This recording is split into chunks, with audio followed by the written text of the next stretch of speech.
There are people putting their lives on the line every day for you. You don't know it. I don't know it. We can't all know what's going on, but there are people who are willing to actually step up, put their neck out, make themselves a target, all for trying to do the right thing. The right thing in this case is protecting the sovereignty of our United States of America. You don't have a country if you don't have borders. You don't, it's so funny. The Pope's been talking so much about, all these poor immigrants and these, and Obama with his dreamers crap and all this kind of stuff. And who needs walls? Well, the Vatican has walls all the way around it. Tear down your walls first, and then we'll see how much you like it, Vatican. What the heck? It's the most bizarre thing to me. And how come people aren't seeing this? How come nobody else is talking about this?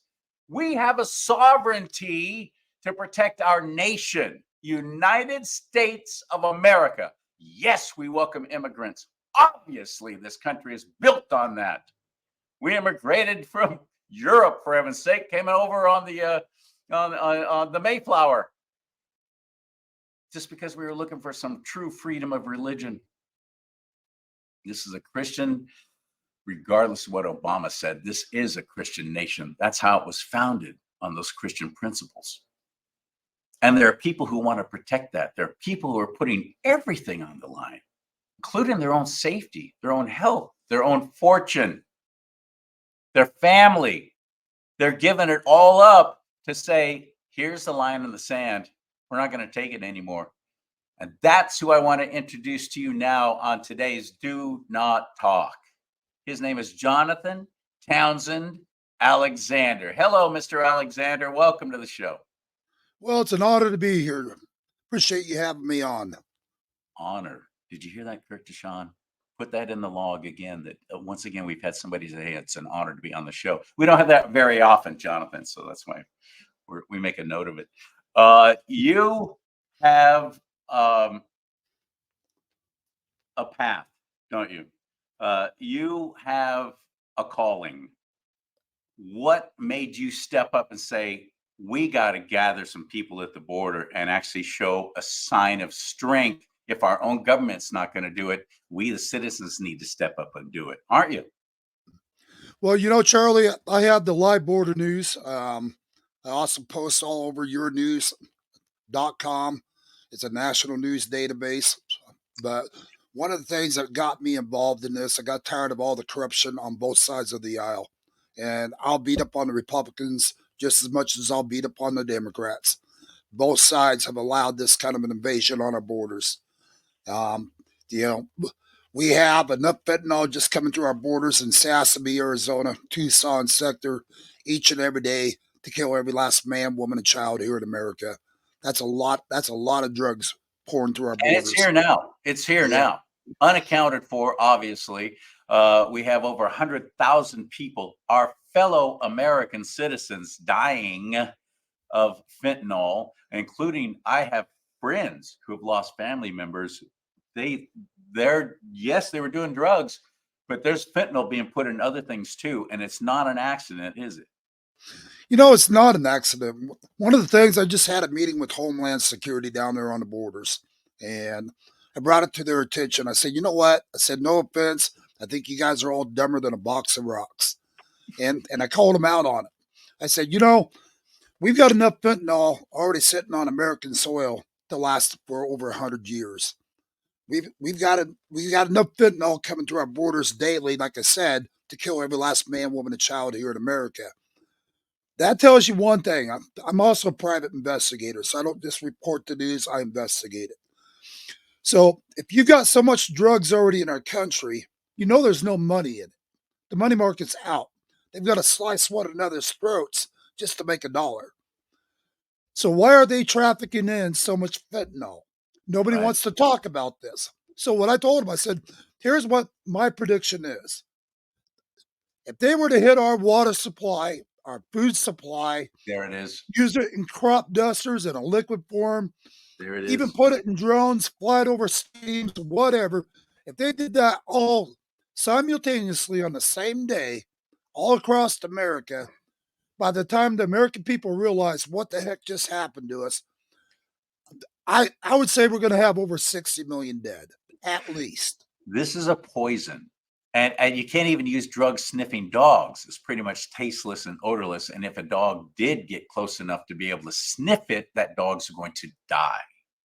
And Exactly. not in a pleasant way either. We watched it. We actually watched it unfold. We didn't realize it at the time, but George Floyd, Saint Floyd, Yep. when he died, of course, the knee on the neck and all that kind of stuff was outrageous to watch. And we were all, I mean, look at what had happened in the United States of America for almost a year, exploded just from that one video of that officer keeping his knee on the neck of George Floyd. But while he's saying I can't breathe, they had already taken him out of the squad car once because he was suffocating to death in the car. They didn't know that he'd already ingested a whole bunch of drugs to keep from getting busted, including fentanyl. He was dying before our very eyes. That's what killed George Floyd, not Chauvin, not the officer. That's what killed George Floyd was the fentanyl. That's how you die. That's You right. can't breathe. Your body will literally shut down on you. It's a terrible way to die, but yet it's happening everywhere now. And Jonathan's right. This is a perfect weapon to use against us for mass genocide. And if you don't believe that there are countries, where's the fentanyl coming from, by the way? Who's making it, Jonathan? It's coming in from Mexico, China. Who's China's a major making it? China's a major producer that Right, manufactures it right there in China. What right. do we have down here in Sasebe on our borders? We got nothing but men of fighting age from China pouring right in. I've got it on recording. I mean, we've recorded this multiple times. Homeland Security, actually, believe it or not, I think they listened to what I had to say because they've got a thing out there on the Homeland Security site now where they are saying this very well could happen now. So, and that's with the fentanyl poisoning. So at least they listen somewhat. There's far more that has been brought into this country than just to help people get next level high.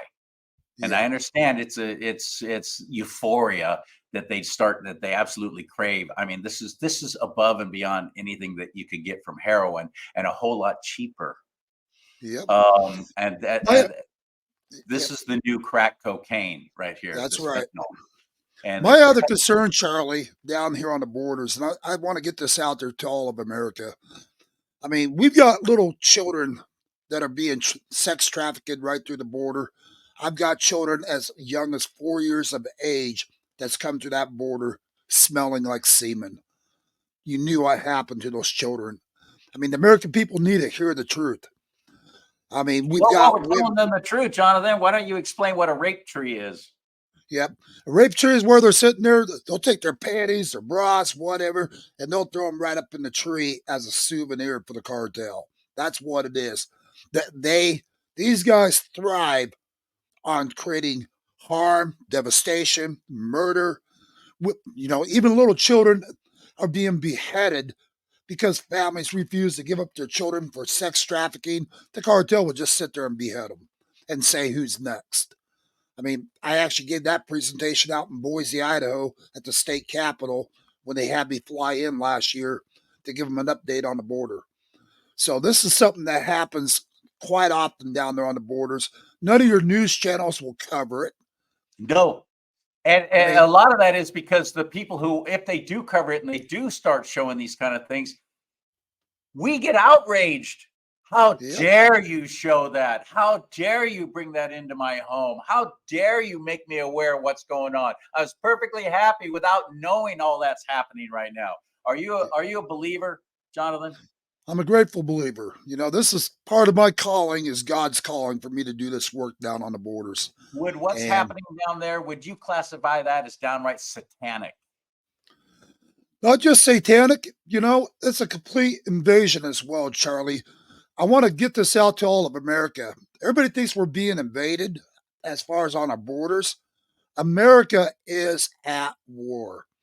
My team has been shot at.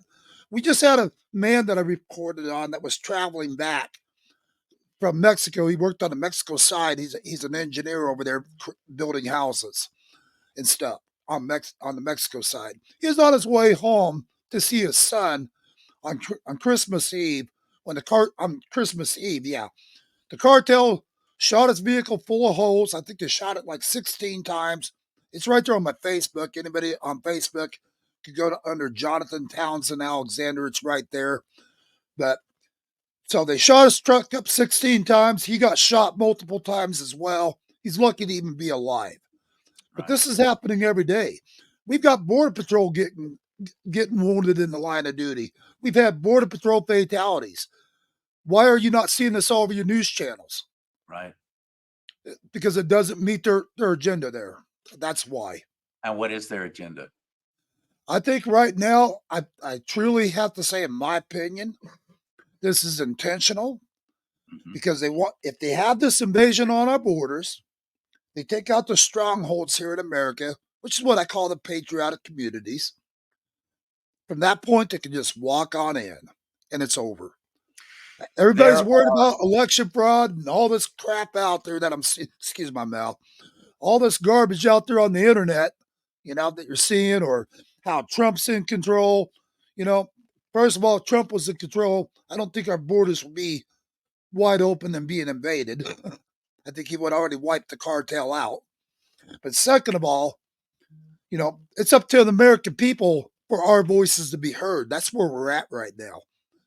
Because the government has failed all of us. And I don't care if you're a Republican or Democrat. This is an American crisis. This isn't one side or the other. This invasion is not only killing Americans, it's poisoning Americans. We've got higher crime rates right now, higher rape convictions, drug convictions. I mean, you name it, it's happening down here. Let's talk about what's happened in Europe, where the countries with leaders like Angela Merkel of Germany and so on, these clowns. We'll bring in all these refugees. Oh, you're having a war in your country? Oh, that's terrible. Come on in. Islam, and they have allowed them in by tens of thousands. They have no interest in becoming part of the community. They have no interest in learning the language or actually integrating, none at all. And it has Exactly. changed the landscape of several countries in Europe now to where they are just on the verge of chaos and collapse Yep. economically, the government, and so on. What's happening on our southern border and now the northern border too, they're coming across from Canada, You got it. from Yep. all over the world. And like Jonathan said, these are military aged men.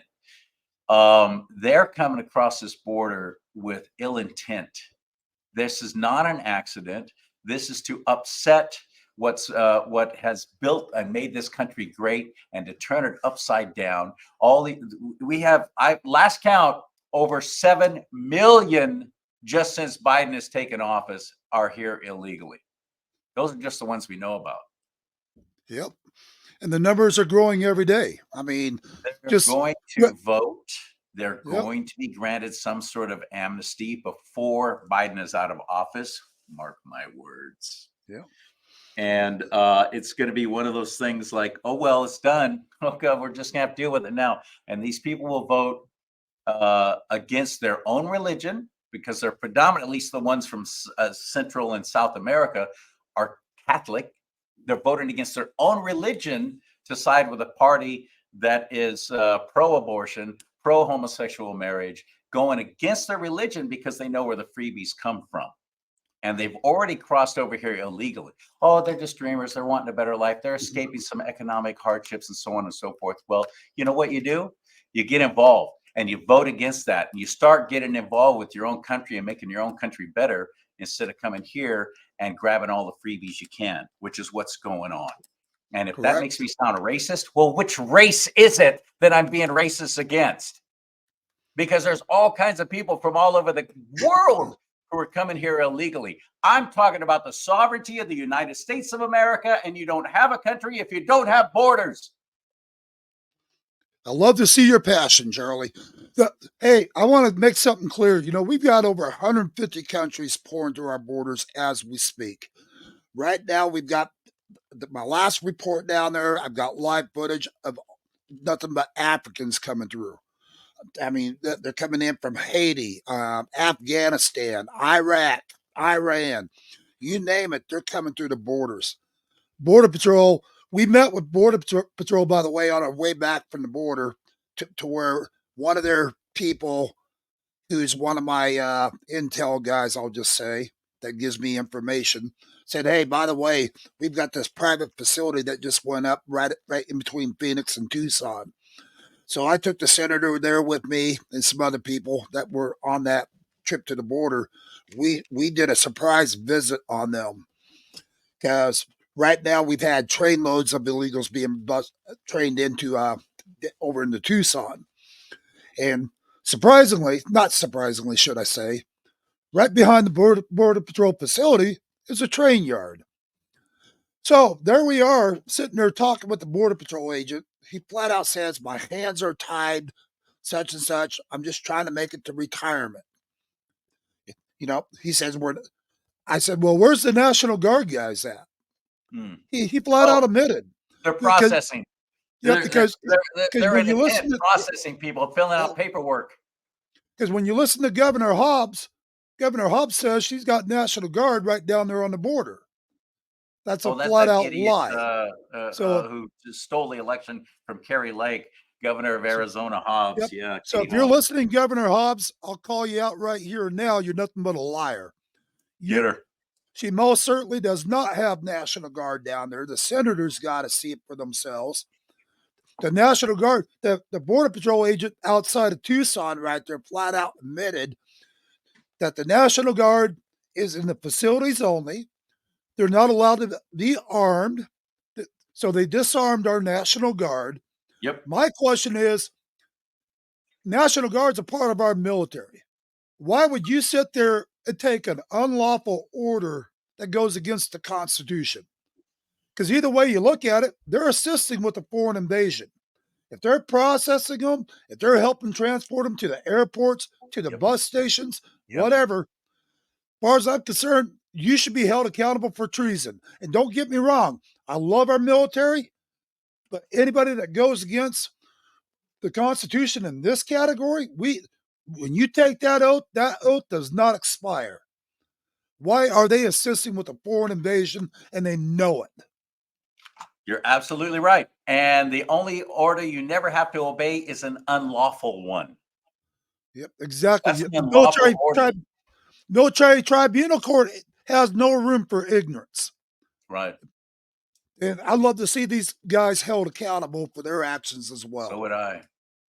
including And Border yeah, Patrol. Yeah, and Governor Hairdo, as I call our governor here, Newsom, also bragged about sending some troops down there. I think it was about 150, which means 150 dudes, or men and women, because each short for trooper.